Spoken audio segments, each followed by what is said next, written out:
海外就活中に一番メンタルが削られる原因は何だと思いますか？それは自分ではどうにもできないことに意識を向け続けてしまうことです。海外就活に挑戦するまでに積み上げておくべきもの、海外就活が始まってからでも努力で変えられるもの、そしてどれだけ考えても変えられないもの、この3つがあります。これを整理しないまま進むと、条件の厳しい海外就活で何が原因でうまくいっていないのかが分からなくなり、必要以上に自分を責めたり、間違った選択をしてしまいかねません。この動画では、変えられるものに集中する重要性と、変えられる要素と変えられない要素の整理についてお話しします。こんにちは、HIRITOです。日本でウェブのプロジェクトマネージャーとして仕事をした後、現在はイギリスでデジタル系コンテンツのプロジェクトマネージャーとして現地企業で働いています。英語コミュニケーションと海外や外資系キャリアを目指す方々へのレジュメや面談対策のコーチングもしています。このチャンネルでは、皆さんが海外移住や海外キャリアに対して漠然と抱えている不安やわからないことについて、私の実体験や人からの学びを言語化して深掘り、海外移住や海外キャリアとはどんなものなのか、どのような考え方が必要なのかを皆さん自身が実感を持った上で向き合える手助けになれるような情報を発信していきます。動画の前半を日本語、後半を同じ内容の英語版をリピートするという構成にしています。まず日本語で内容を理解した上で、後半を英語というツールを鍛える時間としても活用いただけると嬉しいです。あなたにとって必要な情報だと感じたら、ぜひいいねとチャンネル登録をよろしくお願いいたします。では参りましょう。前回のパート1では、ローカルと同じ土俵ではなく不利な条件からのスタートだと理解すること、今からやりたいことではなく今すでに持っている経験をどう活かせるかを軸に海外キャリアに挑戦する方が現実的であること、ビザのルートとそれぞれのメリットデメリットを理解した上で自身に適したものを選択すること、この3つをお話ししました。今回はその続きとして、今のフェーズで変えられないものへのストレスを減らし、変えられるものに集中するための考え方を整理します。そもそもなぜ区別が必要なのか。理由はシンプルで、海外就活では採用の前提が違うからです。日本では例外はあるにせよ、新卒で総合職としてキャリアをスタートし、会社が長期で育てる前提が強いです。最近は大企業を中心に新卒一括採用のフォーマットを廃止する動きを見せる企業も出てきましたが、全体的には未だにこの傾向が強く残っています。一方、アメリカやヨーロッパではエントリーレベルのポジションであっても、専攻、インターン、職歴をベースに何ができるかで判断される文化が根強いです。つまり、会社があなたを育てた結果、何かができるようになるではなく、あなたがすでに何かをできるから会社があなたに投資するという発想なわけです。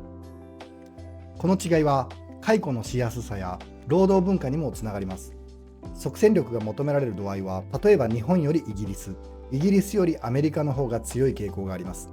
私自身、イギリスの現地企業で働きつつ、米国企業ともやり取りする中で、この流動性の違いを実感していますし、イギリス人の同僚でさえ同じことを言っています。そしてこの流動性の違いは、仕事観、企業の投資、移民政策やビザ条件などにも影響して、各国の労働文化を形作っています。海外キャリアを目指すということは、こうしたマクロな市場、制度の中に個人として入っていくということです。ここで多くの人が海外就活に対して苦しさを感じるのは、変えられないマクロ要因を自分のスキルや市場価値と同じ土俵で考えてしまうからです。不安は無限に出てきます。だからこそ、変えられるもの、変えられないものを切り分けて変えられる部分に集中することが重要です。結局、海外キャリア挑戦前に流動性やビザといった不安要因を準備でどれだけ潰せるかが鍵になります。あなたの経験と専門性が深まるほど、マクロ要因は相対的に心配すべき対象ではなくなっていきます。だから日本人にとっては、ビザの心配がなく専門性を作りやすい日本国内の環境で経験を積んでから海外に挑むのは、再現性が高く現実的なルートの一つと言えるわけです。では具体的に整理していきましょう。1、海外就活までに積み上げておくものとして整理できるのは、キャリア・インターンシップ経験、技術、専攻、業界、言語能力、移住就活資金、役職、肩書き、自己アピール設計です。2、海外就活が始まってから変えられるものは、次の役職、肩書き、自己アピール設計です。3、考えても変えられないものは、国の労働市場状況、景気や流動性、就労ビザ発給条件、求人数、求人応募者のレベル、日本語ネイティブであること。では順番に見ていきましょう。1、海外就活までに積み上げておくもの。即戦力が求められやすい国でキャリアを目指すには、まず経験が最大の武器です。専門職ならスキルそのものが武器になりますし、学生や経験が浅い場合は専攻やインターンの経験が説得材料になります。経験した業界の一貫性も強みになりますが、必須ではありません。複数業界でも共通するスキルがあれば、横断的に特定のスキルで活躍してきた証拠として語ることができます。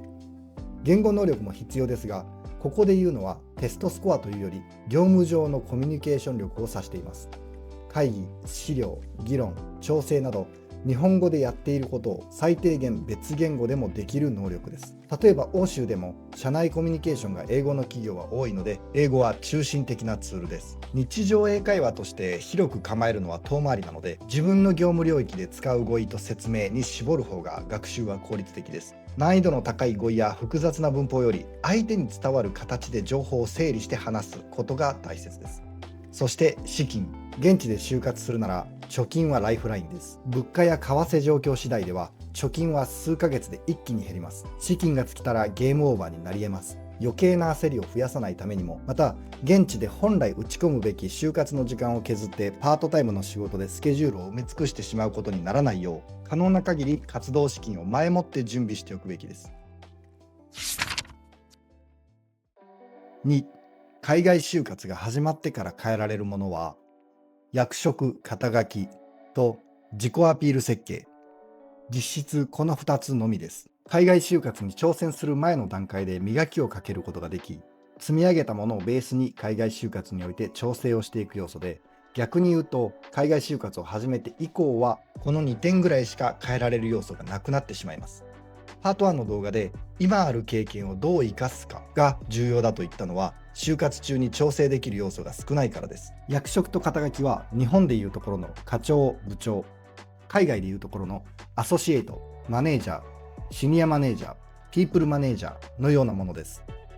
日本と海外のもので若干ニュアンスが異なるのですが、基本的にアソシエイトやジュニアがつく役職はエントリーポジションで、マネージャーがつく役職は部下を持つポジションと考えていいと思います。これは私自身がイギリスでの就活で気づいたことなのですが、リンクドインなどで求人を検索して応募する際、ジョブタイトルにマネージャーと記載されている場合、そのポジションは同じマネージャーでもエントリーレベルからシニアレベルまで多岐にわたる可能性があります。私の場合はプロジェクトマネージャーなのですが、プロジェクトマネージャーと書かれているポジションを見つけて、エントリーレベルもしくはミドルレベルを想定して応募し、いざ面接に進んでみたところ、10名以上の部下を抱えるシニアレベルのポジションだと分かったことが何度かありました。キャリアレベルの見分け方として、ジョブディスクリプションに関連する業務で何年の経験が求められると書かれている部分があるので、この部分の年数が自分の過去のキャリアとマッチしていれば、自身の現在のレベルに近いポジションである可能性が高いです。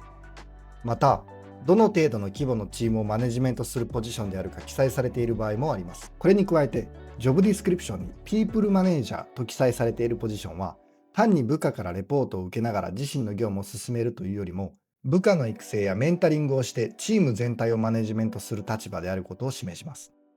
海外就活において応募する求人のキャリアレベルを直近までの日本での役職よりも引き上げることも可能で、私の周りに実際に上げた人もいますが、相対的にその求人の応募者のキャリアレベルが上がるため、よりチャレンジングにはなります。逆に応募する求人の役職レベルを下げて、相対的に他の応募者のキャリアレベルを上回らせて自身を魅力的に見せる戦略も考えられます。ちなみに私は結果的にこの手法を取りました。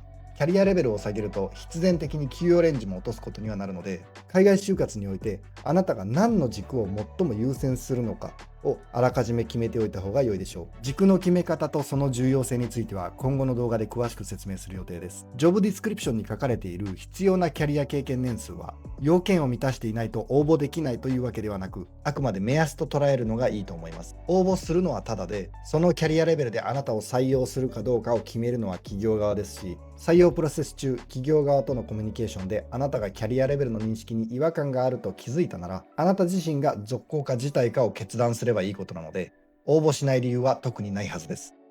自己アピール設計とは、CV や LinkedIn プロフィールの作成、キャリア経験のエピソードの構成、面接対策などの準備を整えることを指します。海外キャリアに挑戦する前の段階から、CV やキャリア経験のエピソード内容のドラフトを準備し始めることが望ましく、それらの内容は文字通りあなたの今までの経験から構成されるものなので、海外就活までに積み上げておくものとして捉えつつ、海外就活が始まった後も求人応募や面談の数をこなしつつ、内容をブラッシュアップしていくのがベストです。CV とキャリア経験のエピソードの作成、構成の仕方については今後の動画でまとめる予定です。最後に3、考えても変えられないものです。国の労働市場状況、景気や流動性、就労ビザ発給条件はあなたが就活に挑戦する国のマクロ情勢によって変化するため、あなたがコントロールすることはできませんが、あなた自身のキャリア、インターンシップの経験、技術、専攻、言語能力、そして自己アピール設計を積み上げることにより、企業側があなたを採用すべき理由を正当化する可能性を上げることができます。求人数と求人応募者のレベルも当然あなたがコントロールすることはできませんが、前もってあなた自身が経験を積み上げれば、その分相対的にあなたが他の応募者よりも魅力的な候補として評価される可能性が上がります。最後に、あなた自身が日本語ネイティブであること。これは他の要素とは少し異なり、考え方によっては海外キャリアにおいてポジティブに働きます。多くの国ではジョブタイトルにジャパニーズスピーキングと表記されている日本語でコミュニケーションできることが強みになるポジションの求人があります。このようなポジションはその国のローカル人材にとって採用されるハードルが非常に高いものです。日本語は非常に習得難易度の高い言語なので、ビジネスレベルで日本語が活用できる人材はそれだけで魅力的な候補となり得ます。ジャパニーズスピーキングのポジションは必ずしも日系というわけではなく、ローカルの企業が日本マーケットへの進出を目指していて、日本語を活用できる人材を募集しているケースもあります。せっかく海外でキャリアを目指すのに日本語の環境に身を置きたくないという考え方もあり得ますし、就活軸の一つとして成立するのですが、日本語ネイティブであることを生かすオプションを除外するということは、競合が少ないオプションを選ばないことになるので、十分に検討の余地はあります。軸の決め方とその重要性については今後の動画で詳しく説明する予定です。今回は海外就活でメンタルが削られやすい理由とその対策として変えられるものだけに集中することの重要性、変えられる要素と変えられない要素の整理についてお話ししました。1、海外就活までに積み上げておくもの。2、海外就活が始まってからも変えられるもの。3、考えても変えられないもの。この切り分けができるだけで余計なストレスを減らし、やるべき準備に集中できるようになります。結果として海外就活も有利に進めやすくなるはずです。Now let's switch to English. In part 1 video, I cover 3 key points. First, understand that you are not standing on equal footing with locals. Second, focus on leveraging what you already have, not what you want to do next. And third, understand the pros and cons of each route and choose the one that fits your situation. Today, as a follow-up, I want to organize a key mindset for your current phase. Reduce stress over what you can't control and focus on what you can control. So why do we need to make this distinction in the first place? The answer is simple. The hiring assumptions are fundamentally different in overseas job markets. In Japan, although there are of course exceptions, there is still a strong tendency for people to enter companies as generalists right after graduation, with the assumption that the company will invest in them and develop them over the long term. Recently, especially among large corporations, some companies have started to move away from the traditional mass hiring of new graduates. However, when you look at the overall picture, this long-term, generalist-oriented approach still remains quite dominant in Japan. In contrast, in the US and many European countries, even for entry-level positions, candidates are often evaluated based on their major, internships, and work experience. Basically, what they can already do.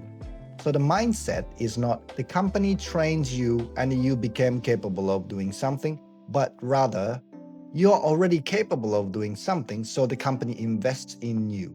That's the underlying assumption.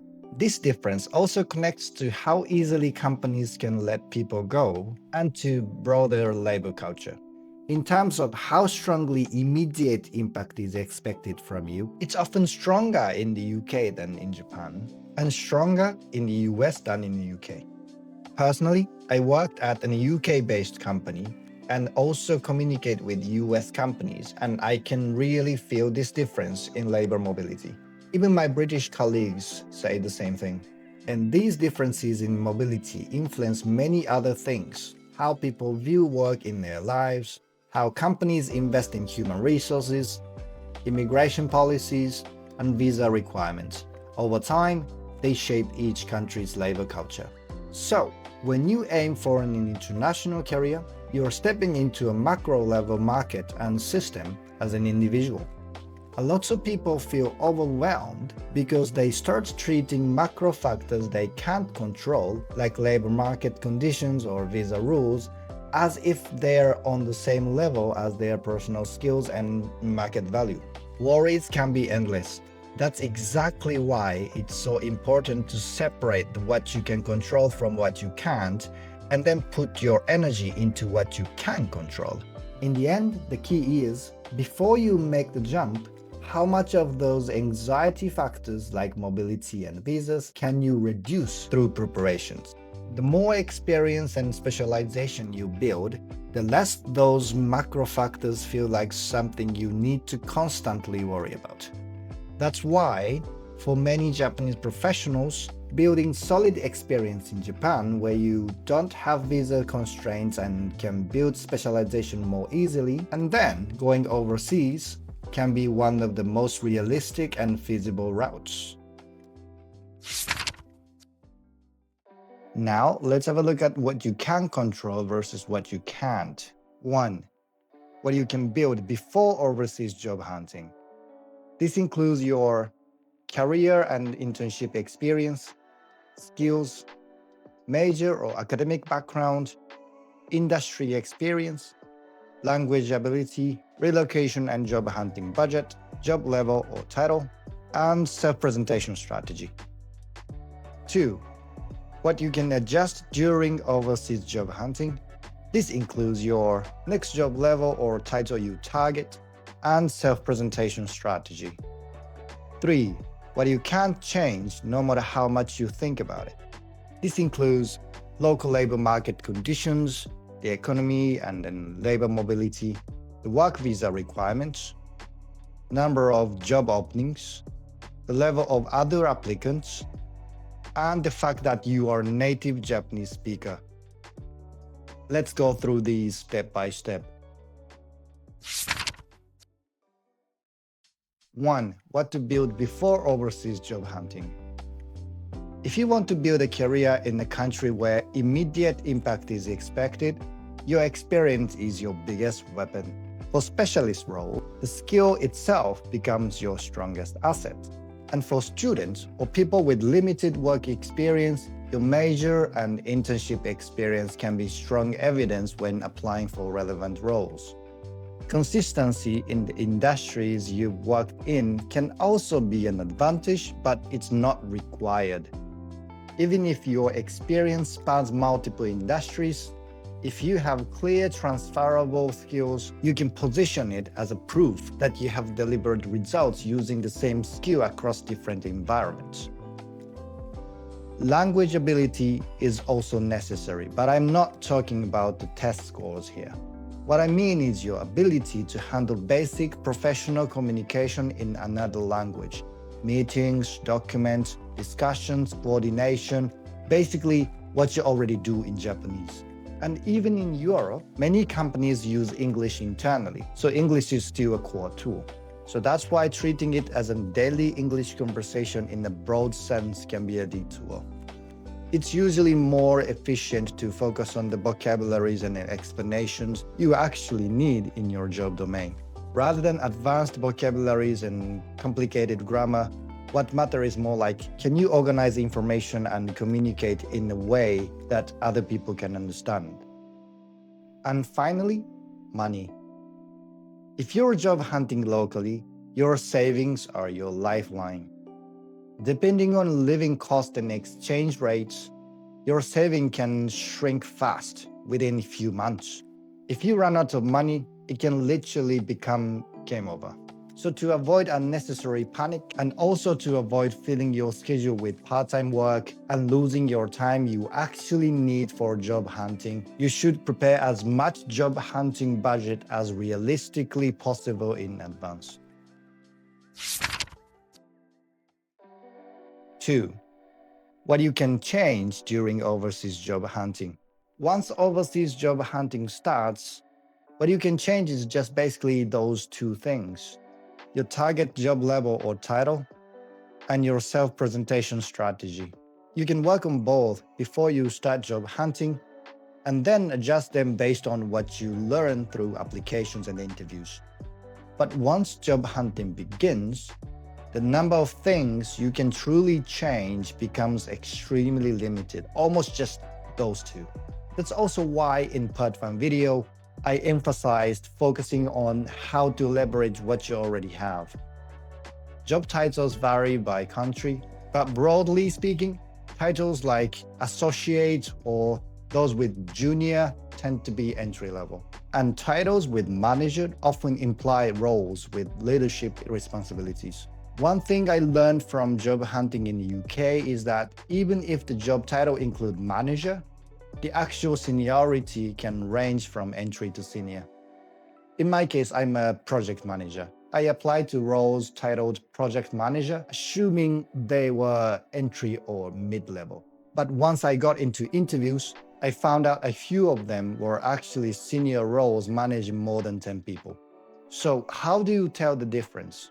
Look at the job description, especially how many years of relevant experience they ask for, or whether it mentions team size or management scope. Also, if you see people manager, that usually means the role includes mentoring and developing team members more than just receiving reports while doing your own work. It's possible to aim higher than your previous title in Japan, and I know people who have done that, but the competition becomes tougher.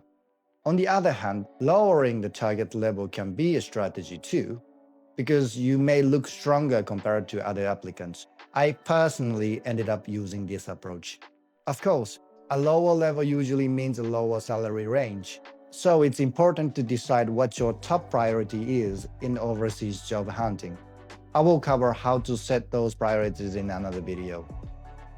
Also, the required years of experience is usually more of the guideline rather than strict rule. Applying is free, and the company decides whether they want to hire you at that level. And if you realize during the process that the seniority doesn't really match what you expected, you can decide whether to continue or withdraw. So there is often no strong reason not to apply. Self-presentation strategy includes things like your CV, LinkedIn profile, how you structure your experience stories, and interview preparation. Ideally, you start drafting these before job hunting begins, and then keep improving them as you apply and interview. The details of how to build your CV and structure your stories could easily be in a full video on its own, so I will cover that separately. 3. What you can't change. Finally, let's talk about what you can't change. You can't control labor market conditions or visa requirements because they change depending on the country's macro situation. But by building your experience, skills, academic background, language ability, and self-presentation strategy, you can increase the chance that a company can justify hiring you. You also can't control the number of job openings or the level of other applicants. But again, the more you build your own profile in advance, the more likely you are to be seen as a strong candidate. At last, the fact that you are a native Japanese speaker. This one is different. Depending on how you use it, it can work in your favor. In many countries, you will find roles with Japanese speaking in the job title. For local candidates, those roles are extremely hard to qualify for. Japanese is a difficult language, so if you can use it at the business level, that alone can make you a very attractive candidate. And Japanese-speaking roles are not always at Japanese companies. Local companies expanding into Japanese market also hire Japanese-speaking talent. Of course, you might think, if I'm going overseas, I don't want to be in a Japanese-speaking environment. Well, that can be a valid career preference. But excluding the option of leveraging your Japanese ability also means that you're avoiding a route with potentially less competition. So it's worth thinking about it carefully. I will talk more about how to set your priorities and why that matters in another video. In this video, I explained why overseas job hunting can be mentally exhausting and what you can do about it. The importance of focusing only on what you can control and how to organize what you can control versus what you can't. We covered 1. What you can build before overseas job hunting, 2. What you can adjust during overseas job hunting, and 3. What you can't change. Just having this framework can reduce unnecessary stress and help you focus on the preparation that actually matters. As a result, you will be in a much stronger position when you job hunt overseas. On this channel, I share practical insights to help you understand what living overseas and international careers are like, and what kind of mindset you need to face them realistically. If you found this channel insightful or relevant to you, please hit the like button and subscribe to my channel. I will see you in the next video. Thank you so much for watching and have a great day.